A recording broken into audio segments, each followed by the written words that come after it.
మన చేతులతో మనం పండించుకొని మనం తినాలన్నా కానీ రాసి పెట్టి ఉండాలేమో, మేబీ అయ్యుండొచ్చు. రాసి పెడితేనే జరిగిద్ది.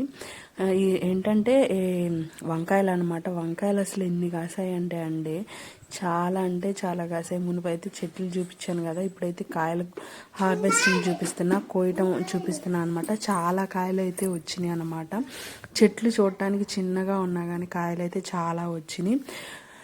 ఇంకా ఆ రోజైతే ఎన్ని కాయలు వచ్చినాయి, మా ఆయన కూడా కోసాడనమాట.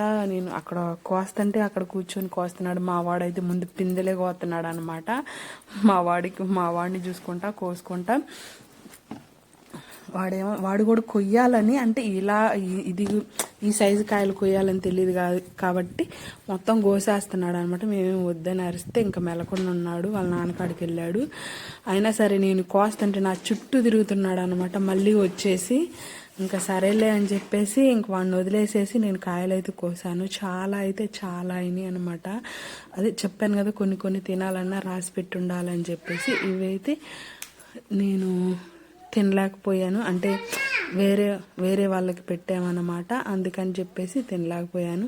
అందులో కొంచెం ఎంతో నాకు ఆ రోజు కొంచెం ఇబ్బందిగా ఉండని చెప్పేసి నేను వేరే వాళ్ళకి ఇచ్చేసామన్నమాట. కానీ వంకాయలు అయితే నల్లగా చూడటానికి అసలు కాస్ట్ అంటే నాకైతే అంత హ్యాపీగా ఉందంటే, ఎందుకంటే మనం పండించుకున్నవి మనం కోసుకొని మనం తింటుంటే అసలు అది చాలా హ్యాపీగా ఉంటుంది అనమాట. పోతా ముందు సబ్స్క్రైబ్ అని ఒక లైక్ వేసుకోండి అబ్బా. ఇక్కడైతే నేను ఇంకా మా వాళ్ళు ఏదో జోక్ వేస్తే నవ్వుతున్నాను అనమాట. మా వాడు చేసే పనులకి, మా వాళ్ళు వేసే జోక్స్కి నిన్నైతే అయిపోయినాయి.